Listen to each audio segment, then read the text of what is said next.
불륜녀와 바람난 남편에게 집에서 쫓겨났습니다. 이제 그들은 제게 애걸하고 있습니다. 이야기를 계속하기 전에 댓글로 어디서 시청하고 계신지 알려주세요. 여러분의 모든 선행이 내일 달콤한 결실을 맺기를 기원합니다. 재물이 넘쳐나고 건강이 끊이지 않으며 여러분의 발걸음이 항상 주님의 보호 아래 있기를 바랍니다. 우리 모두가 천국에 쉽게 들어가기를 바랍니다. 아멘. 서연은 자신이 직접 가꾼 작은 집, 테라스에서 아침 하늘을 바라보았다. 5년 전 민준과 결혼한 이후 그 집은 그들의 모든 기쁨과 슬픔의 증인이었다. 돌아가신 아버지께서 물려주신 집은 이제 작은 화분들, 깨끗한 커튼, 그리고 매일 아침 그녀가 직접 내리는 은은한 커피 향으로 가득했다. 여보, 아침 뭐 먹을래요? 토스트 해줄까요? 서연이 부엌에서 물었다. 민주는 문 근처 거울 앞에서 머리를 빗고 있었다. 됐어. 번거롭게 하지 마. 오늘 가게에 일찍 가봐야 해. 유라 씨 만나기로 했어. 사업 아이디어가 있다고 하더라고. 서연은 미소 지으며 고개를 끄덕였다. 유라라는 이름은 낯설지 않았다. 그녀는 민준의 오랜 대학 동창이었다. 최근 몇 달 동안 유라는 남편의 가게에 자주 찾아와 마케팅 전략과 협업 아이디어를 제안했다. 서연은 믿었다. 특히 민준이 항상 유라는 프로페셔널하고 똑똑하다고 말했기 때문이다. 안부 전해줘요. 가게 도와줘서 고맙다고요. 서연은 민준의 점심 도시락을 싸주며 말했다. 민준은 그저 빠르게 고개를 끄덕일 뿐이었다. 서연은 점점 더 멀게만 느껴지는 남편의 뒷모습을 바라보았다. 하지만 그녀는 그 의심을 떨쳐냈다. 그저 피곤해서일 거야. 업무 스트레스 때문일 거야. 그날 오후 시어머니가 예고도 없이 찾아왔다. 서연아, 문 열어라. 시어머니는 문을 세게 두드리며 소리쳤다. 서연은 서둘러 문을 열었다. 그녀의 손에는 방금 바닥을 닦느라 젖은 걸레가 들려 있었다. 어머님, 어서 오세요. 차 한 잔 드릴까요? 그녀는 부드럽게 인사했다. 시어머니는 퉁명스럽게 안으로 들어왔다. 그녀는 거만한 자세로 소파에 앉아 큰 가방을 탁자 위에 올려놓았다. 이 집은 갈수록 더 답답해지는구나. 리모델링할 생각은 안 해봤니? 서연아. 시어머니가 왔는데 고작 차 한 잔에 이렇게 답답한 방에 앉혀놓는 거니? 서연은 고개를 숙였다. 죄송해요, 어머님. 아직 모아둔 돈이 없어서요. 그래도 매일 집은 청소하고 있어요. 그래. 다 너 혼자 하니까 그렇지. 그러니 부족한 거야. 그러니까 여자는 너무 아끼기만 하면 안 돼. 남편을 기쁘게 해주지 못하면 버림받는 거라고. 시어머니는 차갑게 말했다. 서연은 침묵했다. 그녀는 시어머니가 자주 그렇게 말한다는 것을 알고 있었다. 예전에 민준에게 어머니의 태도에 대해 이야기해 보려 했지만 민준은 그저 어른들이 다 그렇지. 그냥 참아라고만 말했다. 서연은 침묵하는 법을 배웠다. 하지만 그 침묵은 때때로 그녀 자신에게 상처를 주었다. 해가 질 무렵 4살배기 아들이 이웃과 함께 놀이터에서 돌아왔다. 서연은 아이를 맞이하며 햇볕 냄새가 나는 뺨에 입을 맞추고 껴안았다. 엄마, 이따 아빠가 아이스크림 사오실 거죠? 아이가 반짝이는 눈으로 물었다. 그럼 이따 같이 먹자. 서연이 대답했다. 비록 그녀 자신도 민준이 오늘 밤 몇 시에 돌아올지 확신할 수 없었지만 결국 민준은 밤늦게까지 돌아오지 않았다. 그의 휴대폰에서는 유라 씨와 회의 중이라는 짧은 답장만 왔다. 서연은 거실에 홀로 앉아 느리게 움직이는 벽시계를 바라보았다. 마음이 불안해지기 시작했지만 그녀는 여전히 믿었다. 다음 날 아침 창문 커튼을 열고 커피를 내리며 모든 것이 평소처럼 돌아오길 바랐다. 하지만 하루하루 지날수록 민준의 표정은 점점 더 차가워졌다.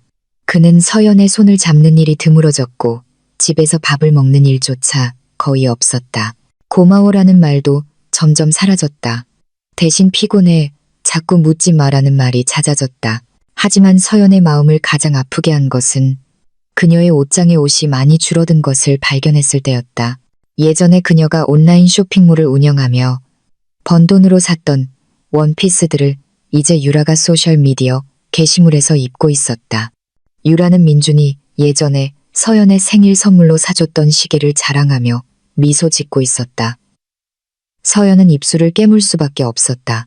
그녀는 누구에게 말해야 할지 몰랐다. 부모님은 이미 돌아가셨다.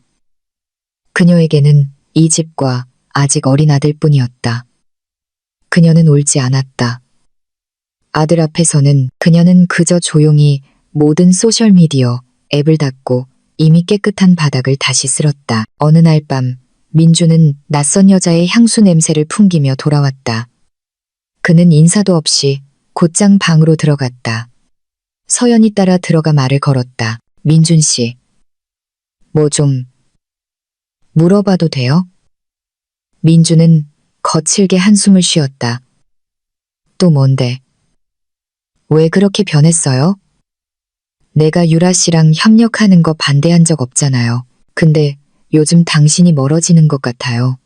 네가 너무 간섭하니까 그렇지. 서연아, 이 집은 날 숨막히게 해. 새로운 분위기, 새로운 사람, 새로운 생각이 필요해. 너는 너무 평범해. 그 말은 서연의 가슴에 비수처럼 꽂혔다. 하지만 그녀는 대답하지 않았다. 그저 바닥만 내려다볼 뿐이었다. 민주는 방을 나가 여전히 뻣뻣하게 서 있는 서연을 남겨두고 떠났다. 그날 밤 서연은 거실에 홀로 앉아 있었다. 환풍구에서 불어오는 바람에 커튼이 천천히 흔들렸다. 그녀는 무언가 변하고 있다는 것을 알았지만 그것을 멈출 수는 없었다. 하지만 그녀는 또한 모든 것을 잃을 준비가 되어 있지 않았다. 그녀는 잠든 아들을 껴안고 작은 머리를 쓰다듬었다. 미안해, 아가.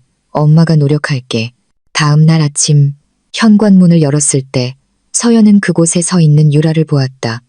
그녀는 서연의 옷장에서 사라졌던 잠옷을 입고 있었다. 그녀의 얼굴에는 작은 미소가 걸려 있었다. 민준 씨 있어요?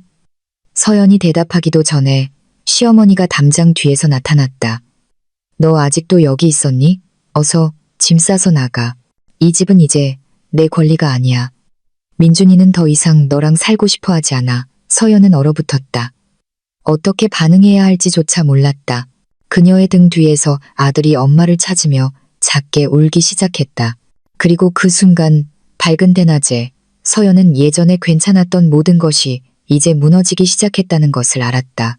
그녀는 시어머니의 말에 바로 대꾸하지 않았다. 떨리는 것을 참으려 자신의 옷자락을 꽉 쥐었다. 등 뒤에서 들려오던 아들의 울음소리가 점점 커졌다. 서연은 돌아서서 아이를 품에 안았다. 작은 몸이 엄마의 목을 꽉 끌어안았다. 마치 나쁜 일이 일어나고 있다는 것을 아는 것처럼. 어머님, 이 집은 제 집이에요. 돌아가신 아버지께서 물려주신 유산이라고요. 민준 씨에게 어떤 서류도 넘겨준 적 없어요. 서연의 목소리는 낮았지만 단호했다. 하지만 시어머니는 씩씩거렸다. 서류? 네가 법을 알기나 하니 네가 민준이랑 결혼한 이상 모든 건 공동재산이야. 그리고 이제 민준이는 이 집에서 널 보고 싶어 하지 않아. 맞아요. 유라가 일부러 달콤하게 만든 미소를 지으며 말을 이었다. 서연 씨, 이건 누가 잘못했냐의 문제가 아니에요. 민준 씨에게는 공간이 필요해요. 당신은 너무 촌스러워요. 촌스럽다. 그 말은 어떤 것보다 날카롭게 심장을 찔렀다. 지금까지 서연은 과하게 꾸미지 않았다. 그녀는 아이와 가정에 집중하는 것을 선택했다. 서연에게 아내가 된다는 것은 화려하게 보이는 것이 아니라 집의 온기를 지키는 것이었다. 하지만 오늘 그 신념은 오히려 그녀를 모욕하고 쫓아내는 이유가 되었다. 안에서 문이 열렸다. 민준이 무표정한 얼굴로 문가에 서 있었다. 됐으니까 밖에서 시끄럽게 하지 마. 이웃 아이들이 듣겠어. 그는 서연을 전혀 쳐다보지 않았다. 그의 시선은 잠시 머물렀다가 유라에게로 옮겨갔다. 그 여자를 보자 그의 얼굴에 미소가 떠올랐다. 민준 씨, 진심이에요. 서연의 목소리가 갈라졌다. 서연아, 나 피곤해. 이렇게는 더 못 살아. 좀 더 편하고 발전적인 삶을 살고 싶어. 나랑 발맞춰줄 수 있는 파트너가 필요해. 너는 너무 조용하고 너무 가족 생각만 해. 나는 이래서도 함께 할 수 있는 사람이 필요하다고. 그래서 저 여자, 그녀를 선택한 거예요. 서연이 유라를 가리켰다. 민주는 망설임 없이 고개를 끄덕였다. 그 순간 서연은 오늘 무슨 말을 해도 아무것도 바뀌지 않을 것이라는 것을 깨달았다. 그녀는 눈물을 삼키고 아들을 더 꽉 껴안은 채 천천히 담장 쪽으로 걸어갔다. 뚜렷한 목적지는 없었다. 그저 그들 앞에서 눈물이 떨어지기 전에 그곳을 떠나고 싶었다. 유라는 활짝 웃었다. 그녀는 집 문 앞에 서서 아들을 업고 멀어지는 서연의 뒷모습을 바라보았다. 한편 시어머니는 마치 무언가를 쟁취한 것처럼 자랑스럽게 안으로 들어갔다. 서연은 오랜 친구 지은의 작은 원룸으로 향했다. 예전에 서연이 결혼하기 전 함께 온라인 쇼핑몰에서 일했던 친구였다. 이제 지은은 작은 도시락 업체를 운영하며 남는 방 하나를 비워두고 있었다. 진심이야, 서연아. 쫓겨났다고? 그 집 돌아가신 내 아버지 소유잖아. 지은은 서연이 아들과 큰 가방 2개를 들고 나타나자 깜짝 놀랐다. 서연은 힘없이 고개를 끄덕였다. 괜찮아, 지은아. 잠시 머물 곳만 필요해. 불편하면 약속할게. 바로 일구해서 나갈게. 지은이 그녀를 껴안았다. 그런 말 하지 마. 내 작은 집은 언제나 널 위해 열려 있어. 서연은 잠들기 시작한 아들을 침대에 눕혔다. 그녀는 차갑고 적막한 방의 천장을 바라보았다. 하지만 왠지 모르게 그날 밤 그녀는 오히려 마음이 가벼워졌다. 더 이상 시어머니의 압박도 매일 밤 조용히 흘리는 눈물도 없었다. 산산조각 났지만 마음은 오히려 후련했다. 하지만 그것이 모든 것의 끝은 아니었다. 다음 날 서연이 쫓겨났다는 소식이 퍼졌다. 서연에게서가 아니라 유라의 소셜미디어 계정에서였다. 그녀는 민준의 집과 가게를 자랑하며 주파수가 맞는 사람과 함께하는 새로운 시작이라는 캡션을 달았다. 비꼬는 댓글과 칭찬이 뒤섞여 있었다. 서연은 모든 것을 무표정하게 읽었다. 그녀보다 지은이 더 화를 냈다. 어떻게 저런 글을 올릴 수가 있어. 진짜 미친 거 아니야. 서연은 아무런 대응도 하지 않기로 결심했다. 그녀는 노트 한 권을 꺼내 자신의 인생 계획을 다시 쓰기 시작했다. 오랫동안 좌절해 있을 수 없다는 것을 알았다. 어린 아들은 먹여야 하고 학교도 보내야 하고 미래도 있었다. 그녀는 일어서야만 했다. 한편 이제 유라와 민준이 차지한 집의 분위기는 소셜미디어에서처럼 아름답지 않았다. 유라는 식단 메뉴부터 침대 시트 색깔, 민준의 가게 재고까지 모든 것을 지시하기 시작했다. 우리가 발전하려면 내가 경영권을 가져와야 해. 당신은 너무 느려, 민준 씨. 민준이 자꾸 바뀌는 전략에 대해 항의하려 하자 유라가 말했다. 민준은 한숨만 쉴 수 있었다. 그는 지치기 시작했다. 하지만 자신이 잘못된 선택을 했다는 것을 인정하기에는 자존심이 너무 강했다. 시어머니도 예전 같지 않았다. 처음에는 기뻐했지만 유라가 고압적으로 말하고 예전 서연처럼 용돈을 주지 않자 거슬리기 시작했다. 심지어 시어머니가 갯돈 빚을 갚기 위해 돈을 빌려달라고 했을 때 유라는 그저 전 어머님 친딸이 아니잖아요. 라고 차갑게 대답할 뿐이었다. 민주는 하루 종일 투덜거리는 어머니를 그저 바라볼 수밖에 없었다. 그들의 가게는 유라가 결제 시스템을 바꾸고 오래된 직원들을 내보내면서 한산해지기 시작했다. 많은 단골 고객들이 실망했지만 유라는 가게가 한 단계 더 발전해야 한다고 고집했다. 밤마다 민주는 테라스에서 시간을 보냈다. 예전에 웃음으로 가득했던 집을 바라보며 넓지만 이제는 비좁게 느껴졌다. 그리고 다른 곳에서 서연은 사업 제안서를 다시 쓰기 시작했다. 그녀는 오래된 연락처들을 다시 열었다. 친구들은 그녀를 따뜻하게 맞아주었고 그 중에는 예전의 단골 고객이었고 지금은 유아용품 유통업자가 된 김 사장님이라는 지인도 있었다. 그는 리셀러로서 작은 협력을 제안했다. 서연은 그 제안을 받아들였다. 좁은 원룸에서 그녀는 주문을 포장하고 제품 사진을 찍고 직접 구매자에게 배송하기 시작했다. 그녀의 아들은 항상 오토바이 뒷자리에 얌전히 앉아 엄마의 허리를 껴안았다. 하루하루 조금씩 돈이 들어오기 시작했다. 아직 많지는 않았지만 먹고 살고 월세를 모으기에는 충분했다. 삶은 변했지만 그 변화 속에서 서연은 수년 동안 느껴보지 못했던 한 가지를 발견했다.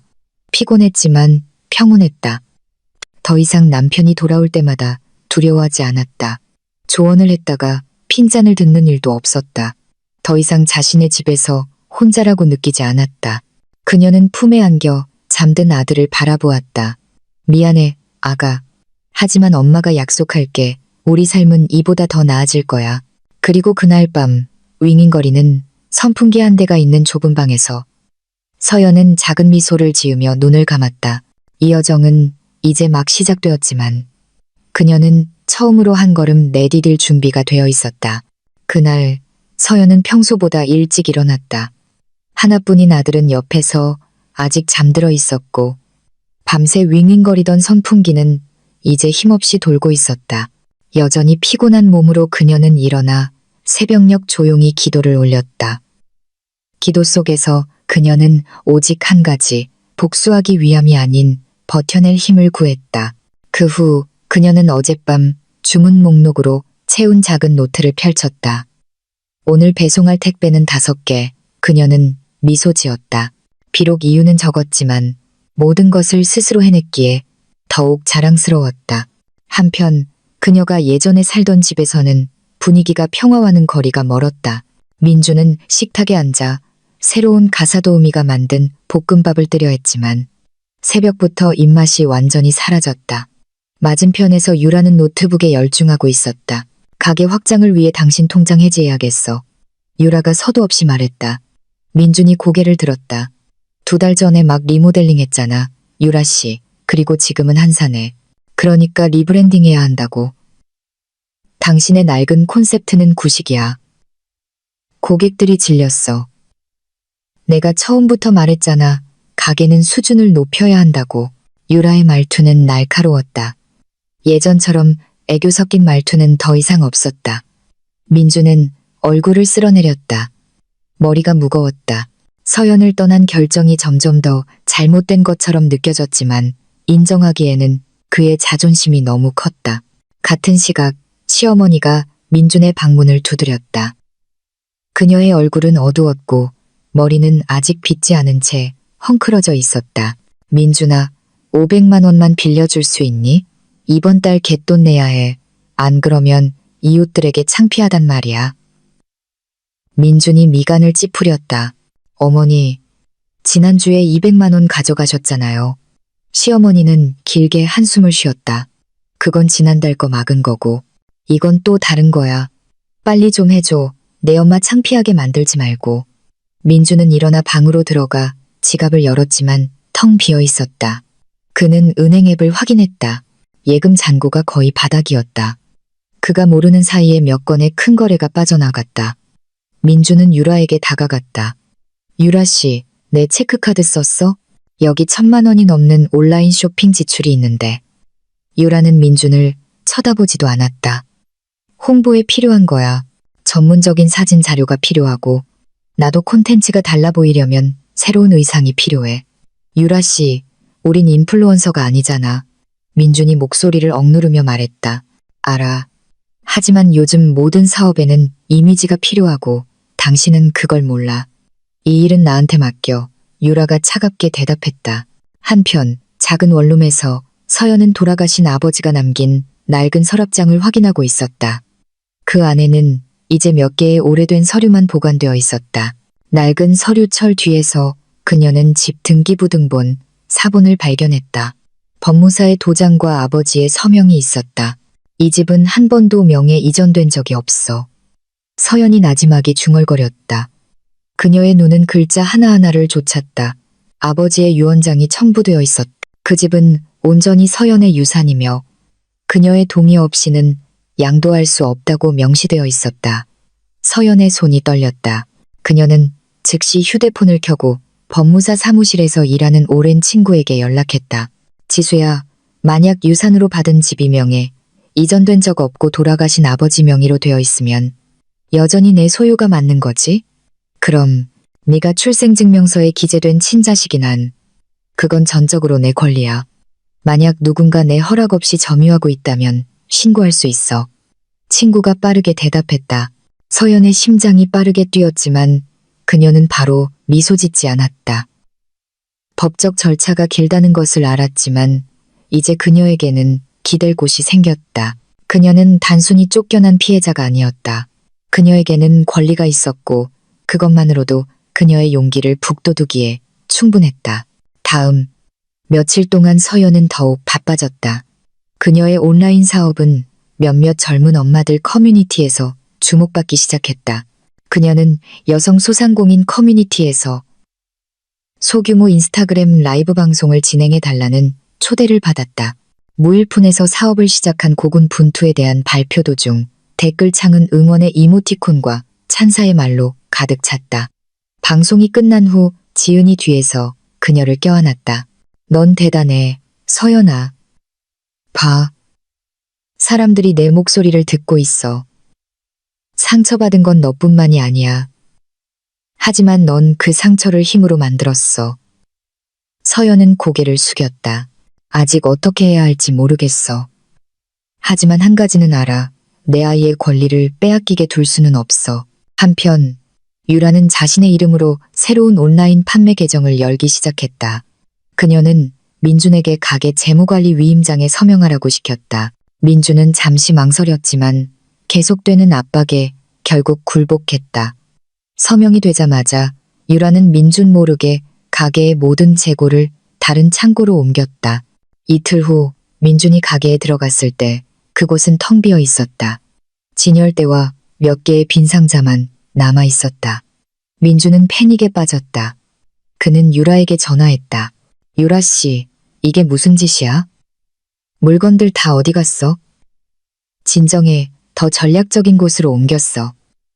당신 가게는 너무 좁고 한산해. 이제 내 자본으로 할 거야. 당신은 그냥 쉬어. 내 자본. 그 물건들 다 내 자본으로 산 거야. 유라가 전화기 너머로 웃었다. 당신이 전권을 위임했잖아. 그 말은 모든 게 내 손에 있다는 뜻이야. 나를 한 단계 성장시켜줘서 고마워. 민주는 주저앉았다. 손에 힘이 빠졌다. 수년간의 노력과 결과물이 순식간에 사라졌다는 것을 믿을 수 없었다. 그날 밤 그는 집으로 돌아왔다. 얼굴은 수척했다. 부엌에서 시어머니는 빚독촉 전화를 피하고 있었다. 그녀는 민준에게 할부금을 막기 위해 집안 물건들을 팔라고 시켰다. 민준은 대답하지 않았다. 그는 방에 들어가 텅 빈 천장을 바라보았다. 처음으로 그는 자신이 스스로의 삶을 망쳤다는 것을 깨달았다. 그리고 도시의 다른 한편에서 서연은 법률사무소 앞에 서 있었다. 그녀의 손에는 완벽하게 정리된 서류 뭉치가 들려 있었다. 그녀는 분노에 차서 온 것이 아니었다. 그녀는 평온하게 왔다.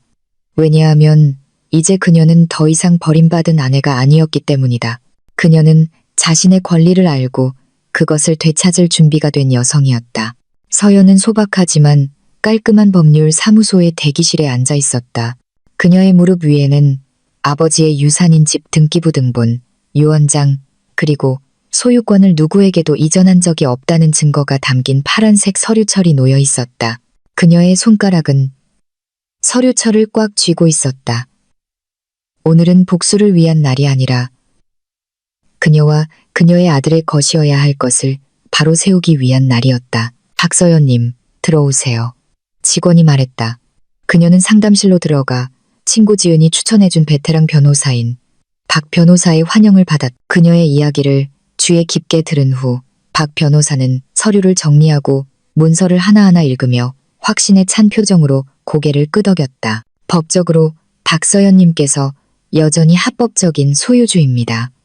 매매 계약서도 증여도 권리 포기도 없었습니다. 그들은 허락 없이 거주하고 있는 겁니다. 이는 개인 자산 무단 점유에 해당합니다. 박 변호사가 차분하게 말했다. 서연은 안도의 한숨을 내쉬며 고개를 숙였다. 그들이 처벌받는 것은 원치 않아요, 변호사님. 저는 단지 제 아이의 권리를 되찾고 싶을 뿐이에요. 그리고 제가 약한 여자가 아니라는 것을 그들에게 알려주고 싶어요. 박 변호사는 미소 지었다. 공식적인 절차를 밟을 겁니다. 며칠 내로 내용 증명이 발송될 겁니다. 한편 예전의 커피 향과 아이의 웃음소리로 가득했던 집의 분위기는 점점 더 암울해졌다. 민주는 테라스에 앉아 텅 빈 거리를 바라보며 하루하루를 보냈다. 집은 점점 더 낡아 보였고 벽 페인트는 벗겨지고 있었으며 돌보는 화초 하나 없었다. 유라는 그곳에 살지 않은 지 오래되었다. 유라가 모든 물건을 옮기고 다른 곳에 자신의 이름으로 사업을 시작한 이후 민주는 구경꾼이 될 뿐이었다. 심지어 그는 그녀의 새 가게에 들어갈 수도 없었다. 그는 모든 계획에서 제외되었다. 예전에 그가 서명했던 모든 위임장은 이제 그의 인생으로 들어가는 문을 잠그는 자물쇠가 되었다. 처음에 유라를 자랑스러워하던 시어머니는 이제 분노로 변했다. 그것 봐. 내가 그 여자 교활하다고 했잖아. 모든 걸 다 가져갔어. 내 옷까지도.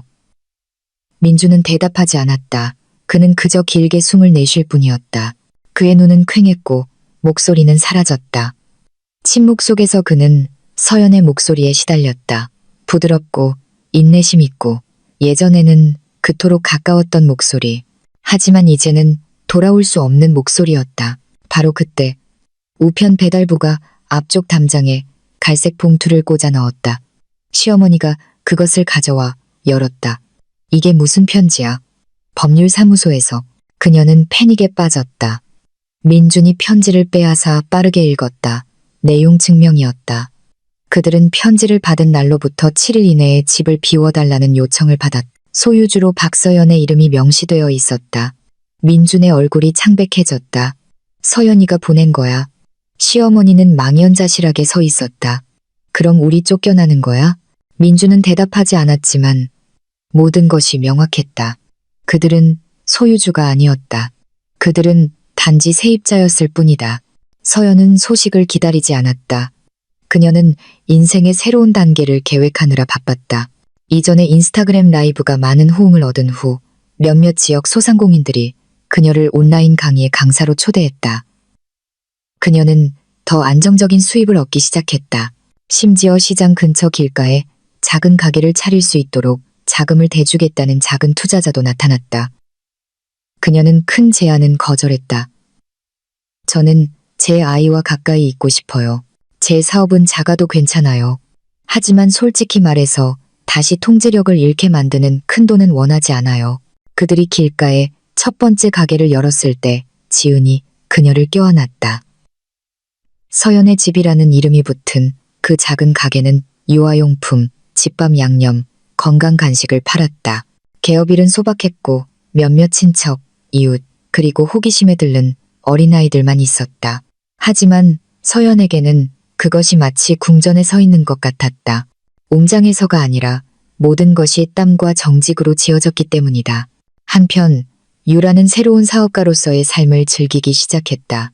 그녀는 전략적인 위치에 가게를 가졌고 콘텐츠 제작팀도 있었으며 민준의 물건을 판 돈으로 자본도 있었다. 하지만 고객들은 줄기 시작했다. 그녀의 새로운 콘셉트는 화려했지만 친근하지 않았다. 민준의 오랜 고객들은 버림받았다고 느꼈다. 그녀의 온라인 판매 플랫폼에는 부정적인 댓글이 달리기 시작했다. 서비스가 변했어요. 가격이 급등했어요. 예전 같지 않아요. 주인 아주머니가 불친절해요. 유라는 화가 났다. 그녀는 직원들에게 화를 내고 일방적으로 급여를 깎았으며 심지어 누구에게도 알리지 않고 창고 열쇠를 바꾸었다. 그녀의 팀원들은 하나둘씩 떠나갔지만 유라는 다른 사람을 탓하기에 너무 바빴다. 어느 날 밤 그녀는 민준의 오랜 대형 고객이 이제 서연의 집과 협력하고 있다는 소식을 들었다. 유라는 비웃었다. 길거리 가게가 나랑 경쟁이 되겠어. 하지만 일주일 후 그녀는 엄마들 커뮤니티에서 바이럴된 게시물을 보았다. 여성을 위한, 여성에 의한 편안하고 친절한 쇼핑. 서연의 집밭. 유라는 숨이 멎었다. 사진에는 서연과 그녀의 아들이 작은 가게 앞에서 행복하게 웃고 있었다. 반응과 댓글이 쏟아졌다. 많은 사람들이 쇼핑 경험을 이야기하고 자신의 사연을 공유했다. 유라는 휴대폰을 내던졌다. 그 여자는 다시 일어나면 안 돼. 계속 바닥에 있어야 해. 점점 더 침울해진 민주는 법률사무소로부터 두 번째 서신을 받았다. 집을 즉시 비우지 않으면 법원의 강제 퇴거 절차가 신청될 것이라는 내용이었다. 시어머니는 정말로 패닉에 빠지기 시작했다. 그녀는 방에서 울며 여기저기 전화를 걸어 돈을 빌리려 했다. 모든 전화가 거절당했다. 시어머니의 이름은 이미 대출 연체로 지역 금융기관의 블랙리스트에 올라 있었다. 민주는 서신이 온 법률 사무소를 찾아가 유예를 요청하려 했지만 그곳에서는 행정직원만 만날 수 있었다. 죄송합니다, 선생님. 저희 고객님께서 이미 기한을 주셨습니다. 타협은 없습니다. 추가 상담을 원하시면 변호사님과 연락하십시오. 민주는 힘없이 걸어 나왔다. 그가 할 수 있는 일은 더 이상 없었다. 예전에 그가 자랑스러워했던 모든 것이 이제는 짐이 되었다. 집, 가게. 그가 선택했던 여자, 모든 것이 멀어졌다. 그리고 길끝에서 서연은 자신의 가게 앞에 서 있었다. 어린 아들이 작은 고객에게서 받은 꽃을 들고 그녀의 품으로 달려왔다. 그녀는 웃으며 아이를 껴안았다. 인생은 쉽지 않았지만 그녀가 스스로 선택한 모든 작은 발걸음이 옳게 느껴졌다. 그리고 그날 오후 햇살 아래 서연은 뒤를 돌아보지 않았다. 왜냐하면 그녀는 복수의 시간이 올 것이라는 것을 알았기 때문이다. 하지만 분노가 아니라 진실로 그날은 누구의 예상보다 빨리 찾아왔다. 법원에서 나온 2명의 직원이 예전에 서연의 집이었고 지금은 민준과 시어머니가 살고 있는 집 앞에 도착했다. 그들은 법적 절차에 따라 집행관이 집을 비우도록 하는 공식적인 집행 결정서를 가지고 왔다. 죄송합니다, 이민준 씨. 이것은 법원의 결정서입니다. 3x24시간 이내에 집을 비워주셔야 합니다. 이것은 최종 결정이며 저희는 단지 명령을 집행할 뿐입니다. 직원 중 한 명이 정중하게 말했다. 민주는 힘없이 현관에 서 있었다. 시어머니가 집안에서 허둥지둥 나왔다. 그녀의 얼굴은 창백했다. 뭐라고요? 이 집은 내 아들 집이에요. 우린 여기서 합법적으로 살고 있어요. 직원은 서연의 이름이 유산에 따라 합법적인 소유주로 명시되어 있고 어떠한 양도 증서도 없다는 법률 문서를 보여줄 뿐이었다. 더 이상의 허점도 항의의 여지도 없었다. 그날 밤 시어머니는 거실에서 통곡했다. 물건들은 헌상자에 되는 대로 포장되었다. 민주는 말 한마디 없이 조용히 앉아 있었다. 서연의 그림자가 그의 마음을 더욱 괴롭혔다. 우리 그 좁아터진 내 사촌집에 살아야 하는 거니, 민준아. 난 못 견뎌. 시어머니가 흐느꼈다. 선택의 여지가 없어요. 민준이 힘없이 대답했다. 다른 곳에서 서연은 아들에게 한글을 가르치고 있었다. 그들은 이제 보증금을 낸 새 월세방으로 이사하기 전 임시거처가 된 작은 가게 바닥에 앉아 벽에 기대고 있었다. 지은이 음식을 들고 와 서연 옆에 앉았다. 서연아, 내 집 비워진 거 알아? 민준이랑 그 엄마가 상자 들고 나왔대. 이웃들 말로는 유라는 코빼기도 안 보였다더라. 서연은 그저 고개를 끄덕였다. 기쁘진 않아, 지은아. 하지만 후련해. 그 집이 마침내 제 주인을 찾았으니까 너한테 감탄했어. 넌 거친 말 한마디 없이 그들을 건드리지도 않고 복수했어. 근데 그들 스스로 무너졌잖아. 서연은 작게 미소 지었다. 인생이 원래 그런 거니까. 우리가 인내하면 진실이 스스로 일하는 법이지. 민준과 시어머니는 도시 외곽의 먼 친척집에 얹혀 살았다. 집은 좁았고 방 2개의 습한 부엌, 그리고 수도꼭지가 고장난 외부 화장실이 전부였다. 민주는 거실에서 돗자리를 깔고 잤다. 시어머니는 사촌의 손주들과 함께 방에 비좁게 끼어 잤다. 시어머니는 불평을 멈추지 않았다. 이것 봐. 예전에는 나만의 거실이 있었는데 깨끗한 화장실도 있었고 지금은 모든 걸 줄 서서 기다려야 해. 어머니, 제발요. 우린 그냥 얹혀 사는 거예요. 문제 만들지 마세요. 민준이 지친 목소리로 말했다. 하지만 그들의 고통은 끝나지 않았다. 다음 날, 빚쟁이가 다시 그 사촌 집으로 찾아왔다. 이번에는 금융기관과 한 온라인 대출 앱에서 온 사람들이었다. 어머님, 할부금 즉시 상환해 주십시오. 벌써 2달이나 연체하셨습니다. 그렇지 않으면 법적 조치를 취하겠습니다. 사촌의 얼굴이 변했다. 어머님, 빚은 다 갚으신 줄 알았는데요. 제 집에 계속 이런 사람들이 찾아오는 건 싫어요.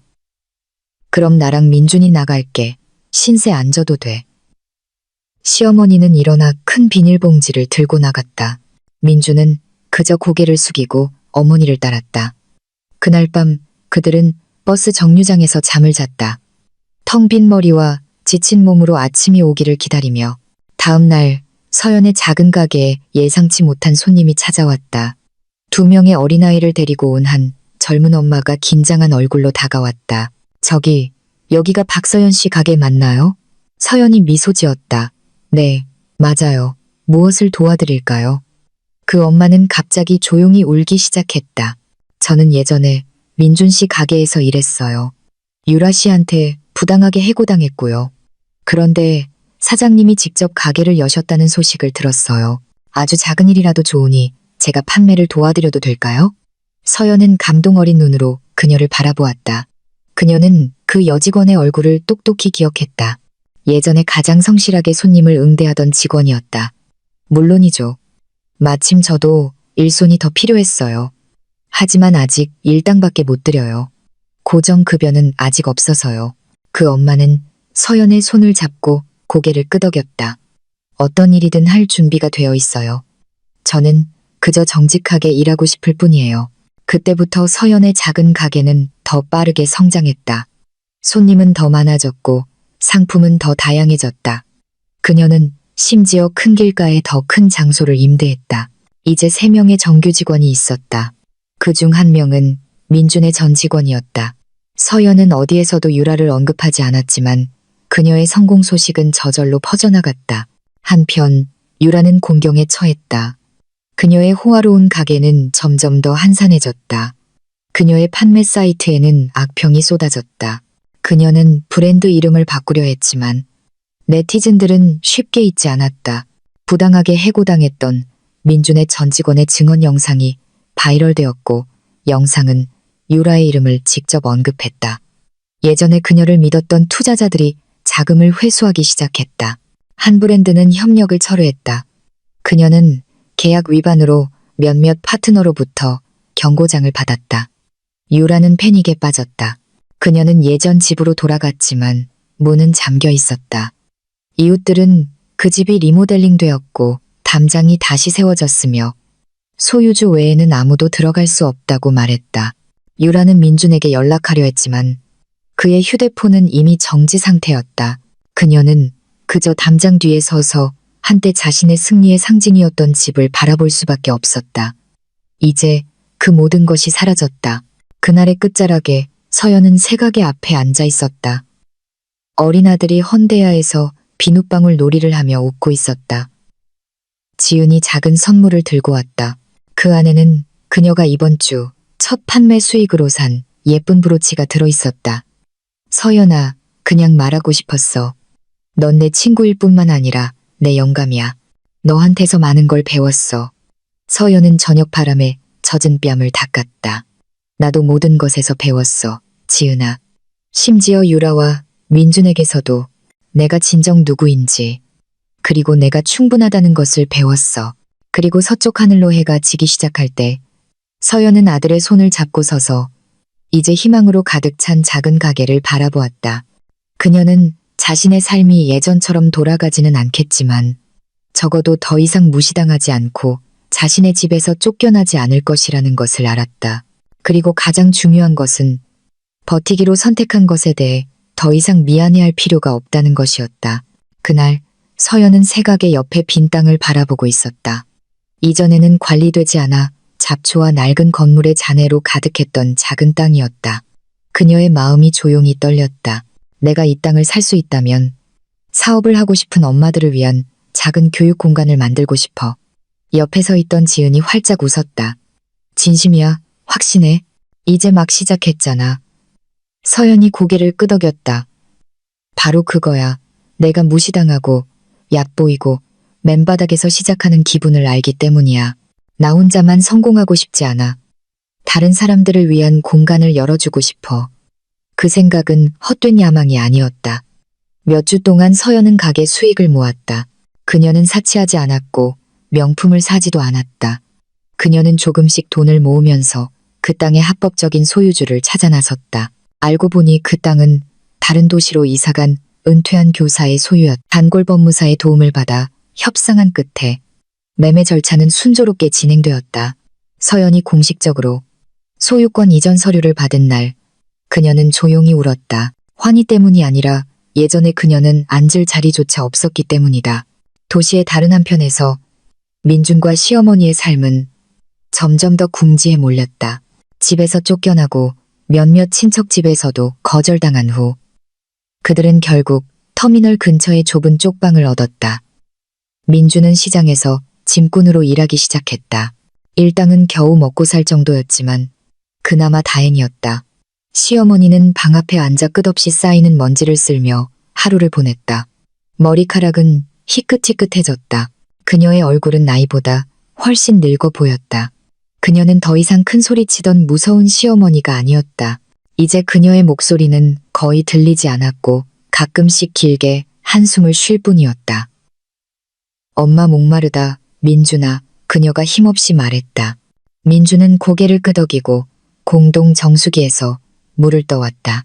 정수기도 냉장고도 없었다. 금이 가기 시작한 플라스틱 컵에 담긴 생수뿐이었다. 밤에는 차량 소음과 소란 때문에 그들은 제대로 잠을 이루지 못했다. 하지만 오히려 밤의 정적 속에서 과거의 목소리들이 더욱 크게 울려 퍼졌다. 서연과 함께 웃던 아들의 목소리, 인내심 있게 자신의 이름을 부르던 서연의 목소리, 예전에 함께 집을 지었던 여자를 쫓아낼 때 자신이 직접 닫았던 문소리. 그리고 이제 그 집은 더 이상 그의 것이 아니었다. 한편 서연의 프로젝트는 시작되었다. 몇몇 이웃과 일용직 노동자들의 도움으로 그녀는 땅을 치우고 그 위에 소박한 대나무 쉼터를 짓기 시작했다. 크지는 않았지만 세제, 각종 건과 폐천을 이용한 수공예품 만들기 같은 기초 교육을 열기에는 충분했다. 그녀는 주변의 엄마들을 무료로 초대했다. 그냥 오세요. 처음부터 잘할 필요는 없어요. 중요한 건 하고자 하는 마음이에요. 서연이 동네 단체 채팅방에 말했. 첫날에는 6명만 왔지만 둘째 주에는 15명, 그 다음에는 20명, 그리고 계속해서 늘어났다. 그들은 바닥에 둘러앉아 함께 웃고 서로 필기하고 직접 만든 것을 맛보며 서로를 응원했다. 처음으로 그들 중 많은 이들이 지위 때문이 아니라 배우고자 하는 의지 때문에 존중받는다고 느꼈다. 참가자 중 한 명인 김 여사님이 나지막이 말했다. 저는 예전에 말을 꺼내는 것조차 두려웠어요. 남편이 항상 저를 바보라고 했거든요. 그런데 여기서는 제가 사람답게 느껴져요. 그 말은 서연의 가슴을 울렸다. 왜냐하면 예전에 그녀도 자신의 집에서 그림자처럼 느껴졌기 때문이다. 어느 날 아침 서연이 교육 재료를 준비하고 있을 때 낯선 여자가 가게로 찾아왔다. 실례합니다. 박서연 씨 좀 뵐 수 있을까요? 그녀가 정중하게 말했다. 서연이 다가갔다. 제가 서연인데요. 무엇을 도와드릴까요? 여자가 모자를 벗었다. 바로 유라였다. 머리는 헝클어져 있었고 얼굴은 초췌했으며 옷은 남루했다. 그녀는 더 이상 짙은 립스틱과 값비싼 하이힐을 신은 세련된 여자가 아니었다. 그녀는 어색하게 서서 서연을 바라보았다. 무언가 말하고 싶어 하는 것 같았지만 어디서부터 시작해야 할지 모르는 듯했다. 무슨 일이에요? 유라 씨. 서연이 차분하게 물었다. 유라가 고개를 숙였다. 저 사과하고 싶어요. 제가 잘못했어요. 저는 당신에게서 모든 것을 빼앗으면 행복해질 수 있을 거라고 생각했어요. 하지만 결국 그 모든 것은 오래가지 않았어요. 서연은 그저 침묵했다. 그녀는 증오가 아닌 연민의 눈으로 유라를 깊이 바라보았다. 저는 모든 것을 잃었어요. 가게도, 팀도, 심지어 제 돈도 매니저가 가지고 도망쳤어요. 저는 너무 자신만만했어요. 모든 것을 통제할 수 있다고 생각했죠. 하지만 결국 저는 아무것도 가진 게 없었어요. 유라가 울기 시작했다. 그냥 후회한다고 말하고 싶었어요. 서연은 아무 말도 하지 않았다. 그녀는 냉장고에서 생수 한 병을 꺼내 유라에게 건넸다. 정말로 후회한다면 말로가 아니라 당신의 삶을 바로잡는 방식으로 증명하세요. 유라는 그 병을 마치 아주 소중한 것인 양받아 쥐었다. 고마워요, 서연 씨. 당신은 내가 상상했던 것보다 훨씬 강한 사람이네요. 유라는 비틀거리며 떠났다. 서연은 잠시 그녀의 뒷모습을 바라보다가 다시 세제 반죽을 적기 시작했다. 그녀에게는 원한을 품을 시간이 없었다. 인생은 계속 흘러갔다. 일요일, 서연의 쉼터에서의 교육은 붐볐다. 한 지역 기자가 취재하러 왔다. 몇몇 지역 방송국들이 관심을 보이기 시작했다. 심지어 동사무소에서는 서연을 자립 여성, 행사 강사로 초청했다. 서연은 작은 무대에 서서 떨리는 손으로 마이크를 잡았다. 그녀는 자신의 이야기를 기다리는 수십 쌍의 눈을 바라보았다. 저는 제 집에서 쫓겨난 적이 있습니다. 제 아이를 재울 곳조차 없었던 적도 있습니다. 하지만 저는 복수하기 위해서가 아니라 여성의 자존감은 돈으로 살 수도 파괴될 수도 없다는 것을 증명하기 위해 일어서기로 선택했습니다. 작은 강당은 조용해졌다. 몇몇 참가자들이 눈물을 흘렸다. 그리고 강당 끝 그녀가 모르는 사이에 민준이 문 뒤에 서서 예전에 그가 저버렸던 여인의 모습을 바라보고 있었다.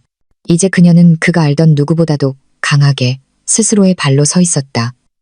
민준은 고개를 숙였다. 그는 들어갈 용기가 없었다. 그는 그 눈을 다시 마주할 용기가 없었다. 그는 그저 조용히 돌아서서 떠났다. 그날 오후, 이제 주민들이 서연의 쉼터라고 부르는 대나무 쉼터에서는 어린아이들이 마당에서 놀고 있었다. 엄마들은 자신들이 직접 만든 제품을 준비하며 웃고 있었다. 그리고 그들 가운데 서연은 아들을 무릎에 앉히고 부담 없이 미소 짓고 있었다. 그녀는 소중하게 느껴지기 위해 큰 무대가 필요하지 않았다. 그녀에게는 평화가 필요했고 이제 그녀는 그것을 가졌다. 하지만 인생의 모든 장처럼 평화가 여정의 끝은 아니었다. 서연의 집 사업과 점점 더 알려지는 엄마들 교육이 발전하는 가운데 예상치 못한 편지 한 통이 도착했다. 이번에는 법원도 금융기관도 아니었다. 여성 소상공인 역량 강화 분야에서 활동하는 한 대기업에서 온 것이었다. 서연은 가게 뒤 작은 책상에 앉아 편지를 여러 번 읽었다.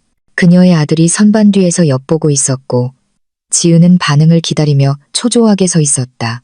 그들이 투자를 돕겠대? 지은이 물었다. 서연이 천천히 고개를 끄덕였다. 응, 큰 자금을 제안했어. 심지어 더 현대적인 연구 교육장을 짓는 것도 도와주겠대. 하지만 조건은 모든 것을 그들 팀이 관리한다는 거야. 지은은 침묵했다. 그럼 넌 그냥 상징적인 인물이 되는 거네.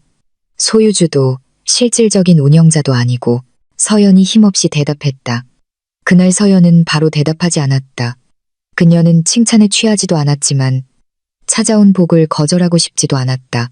밤에 그녀는 잠든 아들을 바라보며 앉아 있었다. 예전에 사랑으로 지은 집에서 나가달라는 요청을 받았던 것과 이제는 통제권 없는 호화로운 공간을 제안받은 것을 생각했다. 그녀는 이 결정이 단순히 이익과 손실의 문제가 아니라는 것을 알았다. 그것은 그녀가 스스로 일군 모든 것의 중심에서 그녀가 누구인가에 대한 문제였다. 한편 도시의 한적한 곳에서 민주는 터미널 벤치에 무릎을 끌어안고 앉아 있었다. 옷은 남루했고 얼굴은 창백했다. 그날 그는 너무 느리고 자주 멍하니 있는다는 이유로 집 나르는 일에서 해고당했다. 식당에서 일하려 했지만 계산을 잘못해서 쫓겨났다. 그가 유지할 수 있는 일은 하나도 없었다. 모든 것이 그의 파멸을 가속하는 듯했다.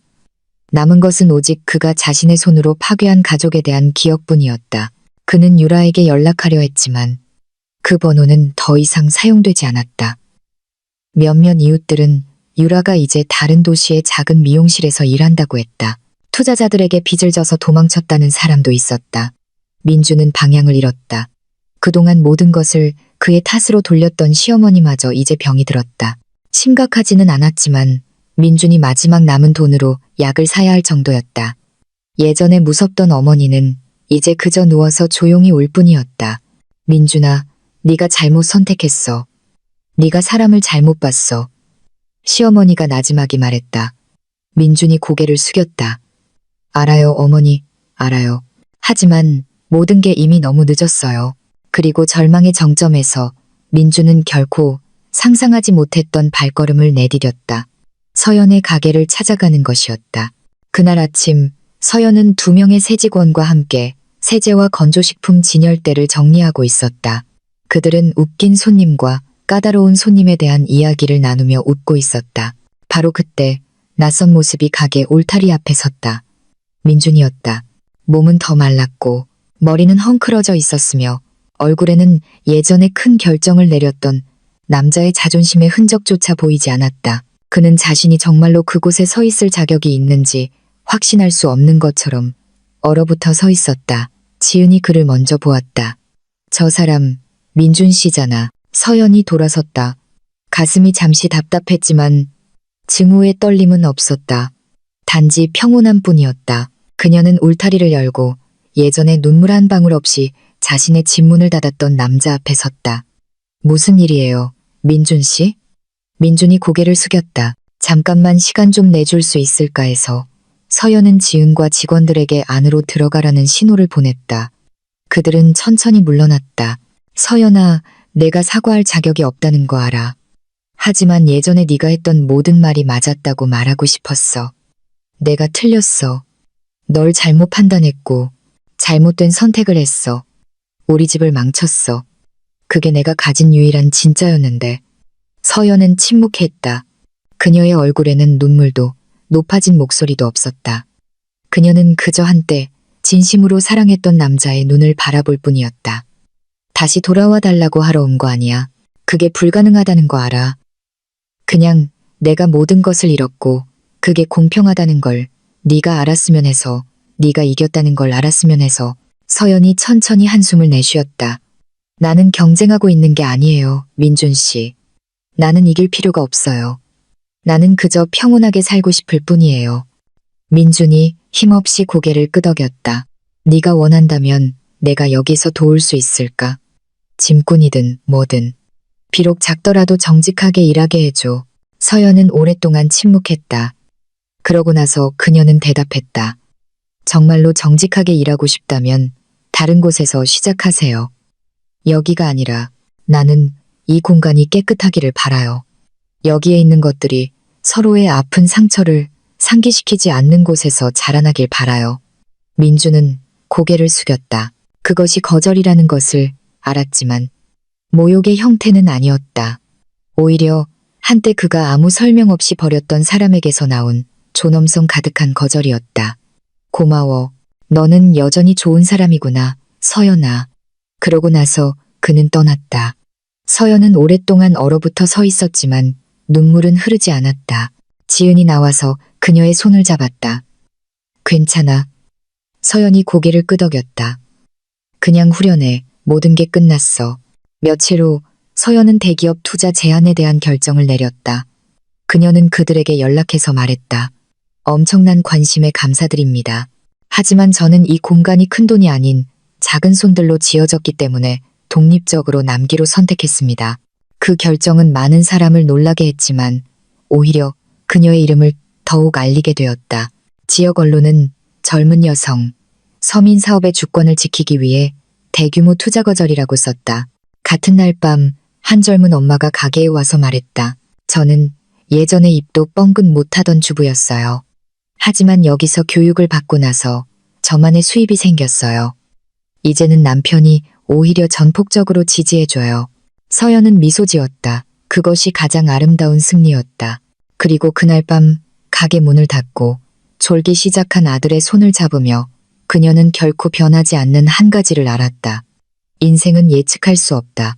하지만 마음으로 살아간다면 상처조차도 힘으로 자라날 수 있다는 것을. 다음 주 금박 봉인이 된 흰 봉투에 담긴 초대장이 도착했다. 편지머리에는 2025 대한민국 자립여성대상이라고 선명하게 쓰여 있었다. 소상공인 및 여성 역량 강화 부문에 영감 있는 인물들을 위한 전국 시상식이었다. 서연은 이제는 번듯하고 깔끔한 월세방 거실에 앉아 천천히 초대장을 읽었다.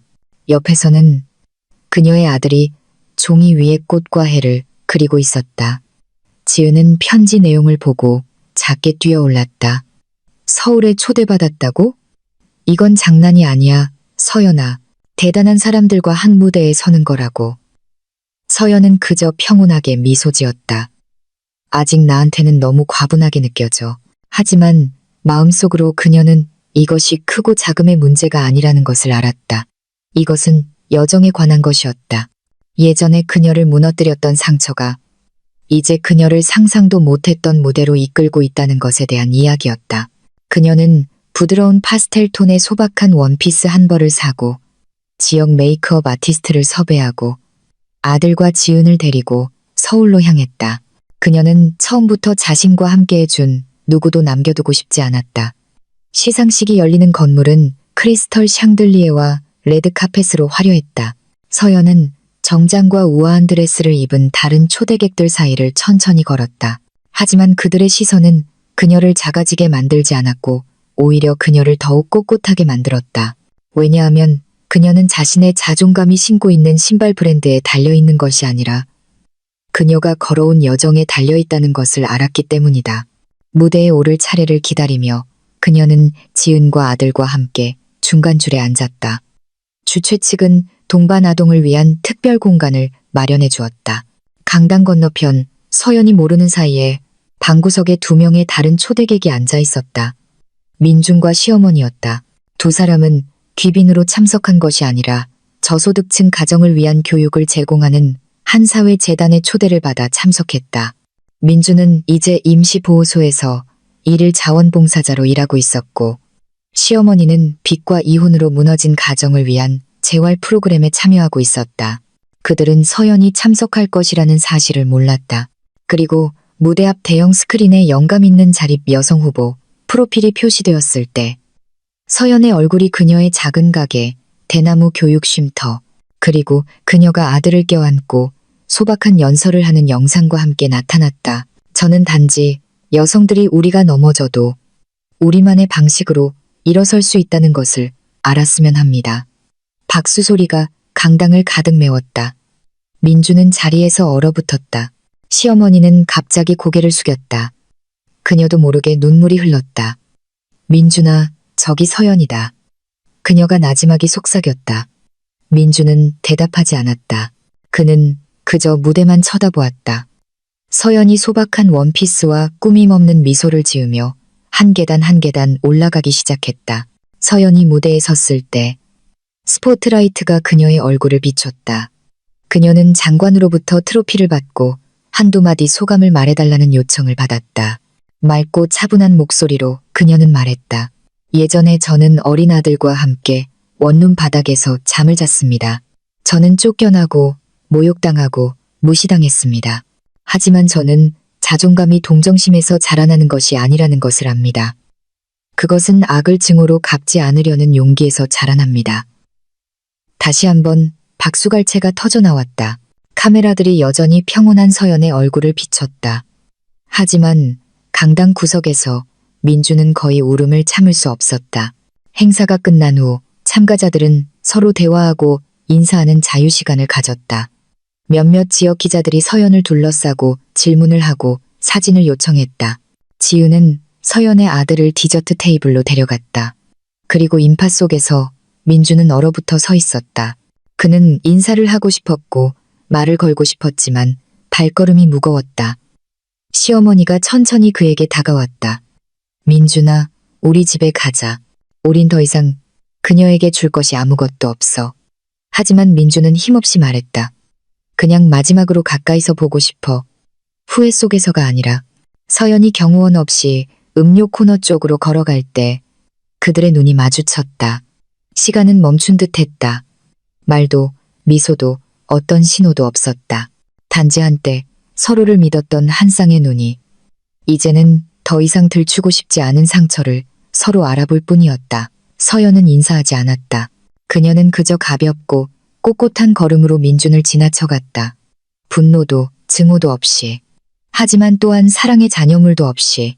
그리고 그것은 천마디의 분노보다 더 고통스러웠다.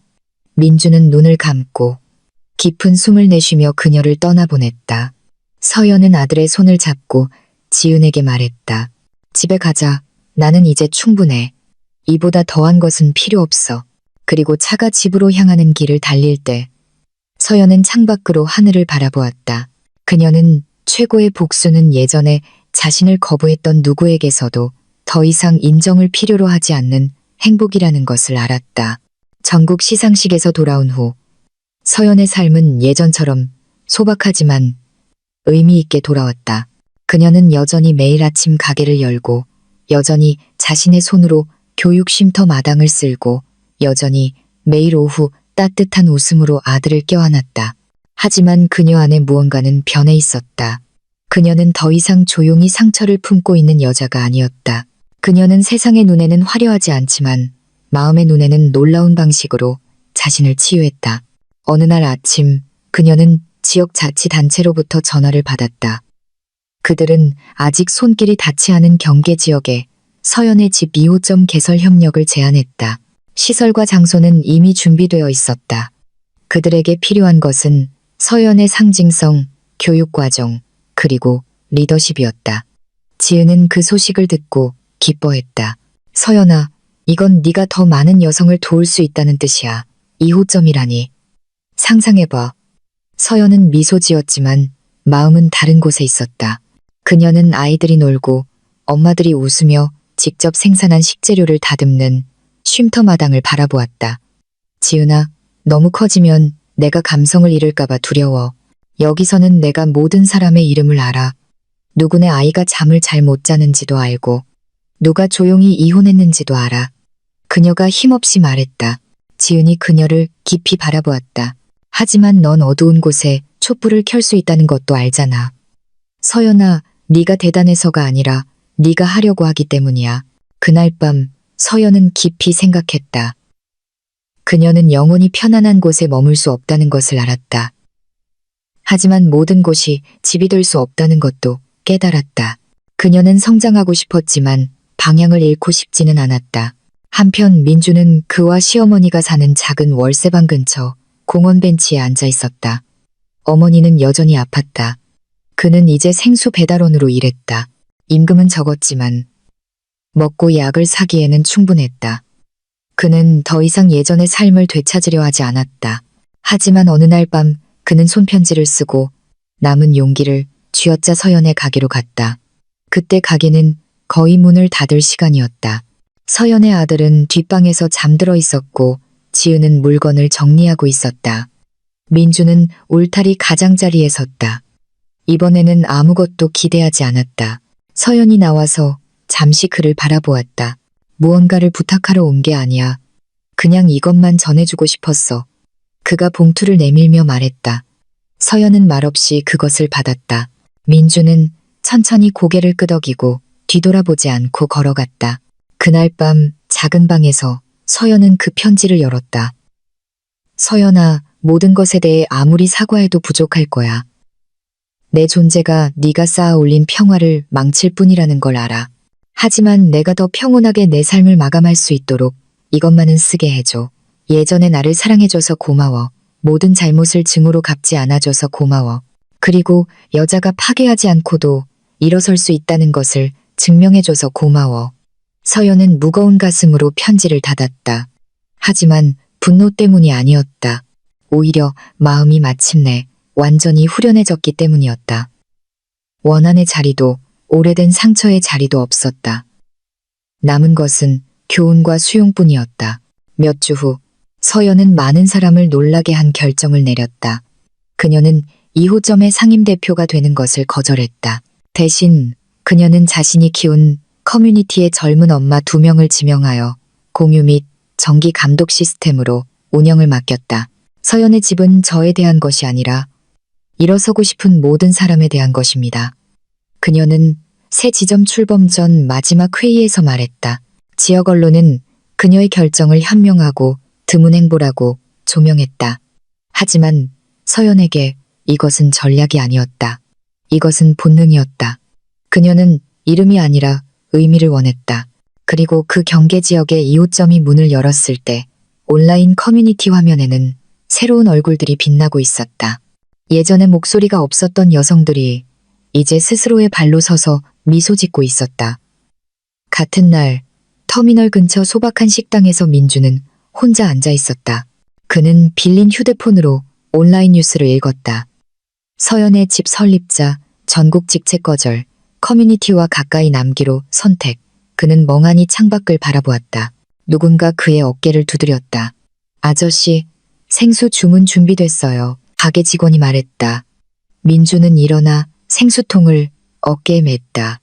등은 피곤했지만 발걸음은 이전보다 더 평온했다. 그는 과거로 돌아갈 수 없다는 것을 알았지만 후회가 변화를 멈출 이유는 되지 않는다는 것도 알았다. 그날 오후 하늘은 흐렸다. 서연의 집 본점에서는 아이들이 보슬비 아래에서 작게 춤을 추고 있었다. 지은은 그들에게 우산을 씌워주며 웃었다. 한편 서연은 긴 벤치에 앉아 아들을 껴안고 있었다. 오늘 정말 붐볐네. 지은이 말했다. 서연이 고개를 끄덕였다. 그리고 이 모든 것은 내 얼굴 앞에서 닫혔던 문 하나에서 시작됐어. 그리고 이제 네가 모든 열쇠를 가지고 있네. 지은이 미소 지으며 대꾸했다. 서연은 머리 위 회색 하늘을 바라보았다. 비가 천천히 내려 그녀가 예전에 울며 밟았던 땅을 적시고 있었다. 이제 같은 비는 모든 것이 성장했다는 증인이 되었다. 그녀가 많은 사람들과 자기 자신을 위한 집이 되었다는 증인이. 그날 아침 서연의 집은 평소처럼 작은 커뮤니티 모임을 열었지만 이번에는 뭔가 달랐다. 대나무 쉼터 앞에 서연의 집 1주년, 상처에서 빛으로라고 쓰인 소박한 현수막이 걸려 있었다. 지은은 참석자 명단을 들고 있었다. 아이들은 엄마들이 만든 간식 테이블 주위를 뛰어다녔다. 빵 굽는 냄새와 커피 향이 공기를 가득 채웠다. 수백 개의 플라스틱 의자는 손님들로 가득 찼다. 그들 중 다수는 예전에 침묵 속에 찾아왔던 여성들이었다. 이제는 미소를 띠고 손에 자신들의 상품을 들고 앉아 있었다. 그 북적임 속에서 서연은 작은 무대에 섰다. 그녀는 부드러운 크림색 원피스와 단색의 살구색 스카프를 두르고 있었다. 화려한 화장도 웅장한 스포트라이트도 없었지만 그녀의 얼굴에서는 분화치위가 아닌 진심으로 치유된 상처에서 오는 힘이 빛나고 있었다. 그녀는 모든 일을 침묵하게 만든 한 문장으로 연설을 시작했다.